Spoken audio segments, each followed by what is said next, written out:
Hello friends, welcome to Nursing Guide. Today we are going to discuss about RRB exam MCQs. आज का हमारा पहला question है Guillain Barre syndrome affects. Guillain Barre syndrome कौन से part को प्रभावित करता है? Option A brain, option B peripheral nerve, option C cranial nerve and option D is spinal cord. Guillain Barre syndrome होता है वो सबसे पहले कौन से पार्ट को अफेक्ट करता है? तो हमारा करेक्ट आंसर है option B peripheral nerve. Guillain Barre syndrome affects firstly peripheral nerve. Next, the paralysis of both upper and lower extremities is known as. Paralysis में अपर एंड लोअर बोथ जो एक्सट्रीमिटीज अफेक्ट होती है उसे क्या कहा जाता है? ऑप्शन ए है हमारा हीमोफीलिया, ऑप्शन बी है पैराप्लेजिया, ऑप्शन सी है मोनोप्लेजिया एंड ऑप्शन डी है quadriplegia. And the correct answer is option D quadriplegia. Paralysis disease में जब both upper and lower extremities affect हो जाती है तो उसे क्वाड्राप्लेजिया कहा जाता है. Next, the leading risk factor for hemorrhagic stroke is. Leading यानी कि सबसे इम्पॉर्टेंट जो रिस्क फैक्टर है फॉर हीमोफिलिक स्ट्रोक उसे क्या कहा जाता है? ऑप्शन ए है हमारा CAD, ऑप्शन बी है हमारा एथेरोस्क्लेरोसिस एंड ऑप्शन सी है हाइपरटेंशन एंड ऑप्शन डी है एन्यूरिज्म. तो लीडिंग रिस्क फैक्टर है हमारा, the correct answer is option C hypertension. जो हाइपरटेंशन है वो हेमोरेजिक स्ट्रोक के लिए लीडिंग रिस्क फैक्टर कहा जाता है. And the next is the cerebrospinal fluid filled epidural space present on the spinal cord is known as. हमारी spinal cord पर सेरेब्रोस्पाइनल फ्लूइड से भरी हुई जो स्पेस रहती है उस जगह को क्या कहा जाता है? तो इसके लिए हमारे ऑप्शंस है option A cervical enlargement, option B lumbosacral enlargement, option C है सेंट्रल कैनल और ऑप्शन डी है क्वाडा इक्विना. और हमारा करेक्ट आंसर है option C central canal. Spinal cord के ऊपर जो सेरेब्रोस्पाइनल फ्लूइड से भरी हुई एपिडेमल स्पेस होती है उसे सेंट्रल कैनल कहा जाता है. Next, which stage of the menstrual cycle is characterised by relatively consist duration in most women. अधिकतम महिलाओं में ऐसा कौन सा ड्यूरेशन है जो कंसिस्टेंटली रहता है मेंस्ट्रुअल साइकिल में? वो फेज है ऑप्शन ए है हमारा फॉलिकुलर फेज, ऑप्शन बी है ओव्यूलेटरी फेज, ऑप्शन सी है luteal phase and option D is menstrual phase. और हमारा करेक्ट आंसर है option C luteal phase. Luteal phase एक ऐसा फेज है जो मेंस्ट्रुअल साइकिल में कंसिस्टेंटली रहता है मोस्ट ऑफ वुमेन्स में. नेक्स्ट है हमारा what will be the first action if a carotid pulse is not पाल्पिटेड.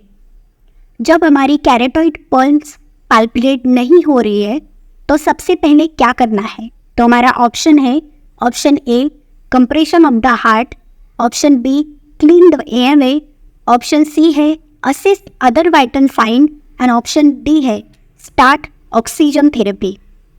तो जब कैरोटिड पल्स किसी पेशेंट का आपको पाल्पिट नहीं हो रहा है तो सबसे पहले इसमें से आप क्या करेंगे? Correct answer is compression of the heart. जब कैरोटिड पल्स फील नहीं हो रहा है तो कंप्रेशन ऑफ द हार्ट करना है. ओके, नेक्स्ट है how many parts does the brain have.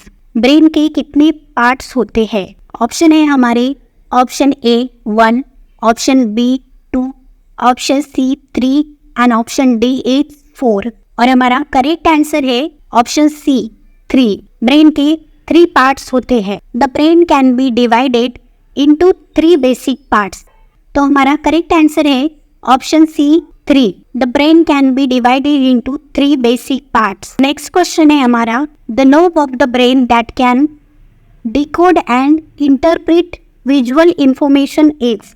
Brain का ऐसा कौन सा पार्ट है जो डिकोड और इंटरप्रेट करता है किसी भी विजुअल इंफॉर्मेशन को? तो हमारा ऑप्शन ए है टेम्पोरल, ऑप्शन बी है frontal, option C parietal and option D है ऑक्सीपिटल. ब्रेन का ऐसा जो भाग है जो डिकोड एंड इंटरप्रेट करता है किसी भी विजुअल इंफॉर्मेशन को, उसे कहा जाता है ऑप्शन डी ऑक्सीपिटल।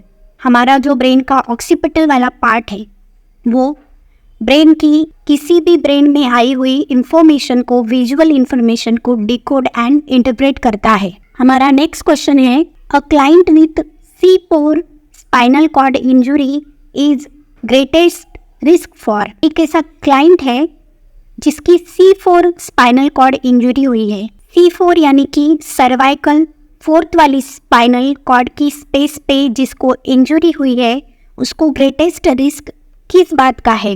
तो हमारे ऑप्शंस हैं, option A neurogenic shock, option B है रेस्पिरेटरी कॉम्प्रोमाइज, ऑप्शन सी है paralytic ileus and option D है स्ट्रेस अल्सर। एंड हमारा करेक्ट आंसर है ऑप्शन बी रेस्पिरेटरी कॉम्प्रोमाइज। जब C4 स्पाइनल कॉर्ड इंजुरी किसी पेशेंट को हुई है तो उसको सबसे ज़्यादा रिस्क है रेस्पिरेटरी कॉम्प्रोमाइज होने का।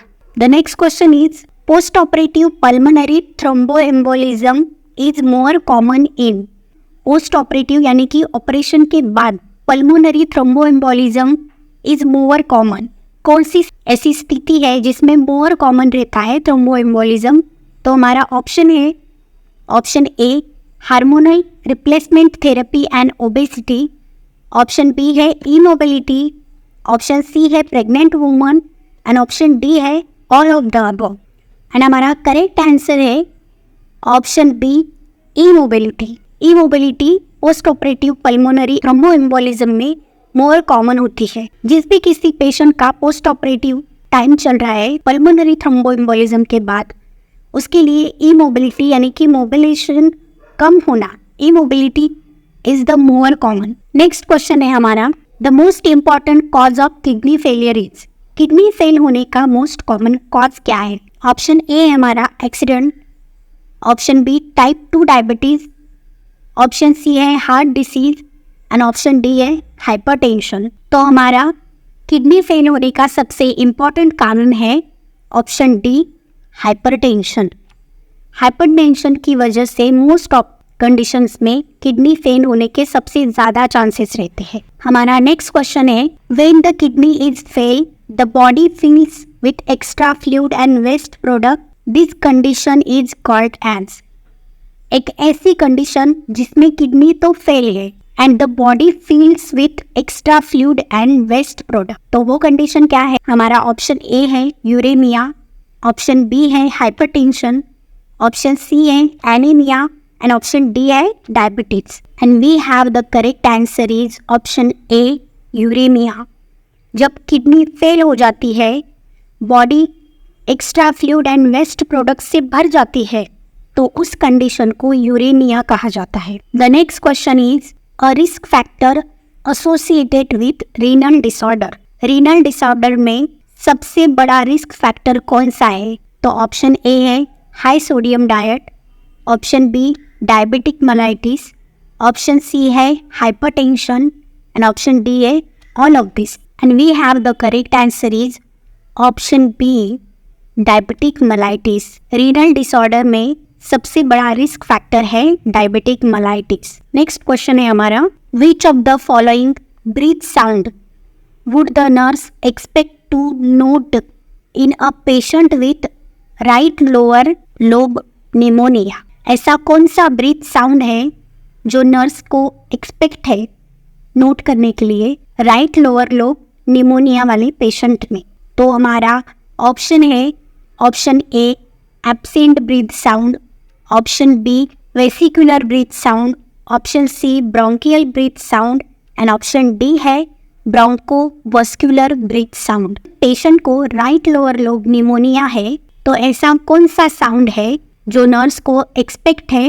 And the correct answer is option C bronchial breath sound. Right lower lobe pneumonia में bronchial breath sound is expect to the nurse. Next question है हमारा, which of the following can not cause a low pulse oximetry reading in a patient with respiratory distress. Respiratory distress वाले patient में, respiratory distress होने वाले patient में ऐसा कौन सा कॉज है जो लो पल्स ऑक्सीमेट्री रीडिंग दिखा रहा है। तो हमारे ऑप्शन से इसके लिए option A inadequate peripheral circulation, option B है हाइपरथर्मिया, ऑप्शन सी है एडिमा एंड ऑप्शन डी है नेल पॉलिश। तो क्या नेल पॉलिश लगाया है इसलिए पेशेंट में कम रीडिंग दिखा रहा है पल्स ऑक्सीमेट्री, या फिर एडिमा है इसलिए दिखा रहा है, या फिर हाइपरथर्मिया है पेशेंट में इसलिए उसका पल्स ऑक्सीमेट्री उसका SpO2 का रीडिंग कम दिखा रहा है, या फिर इनएडिक्वेट पेरिफेरल सर्कुलेशन है पेशेंट का,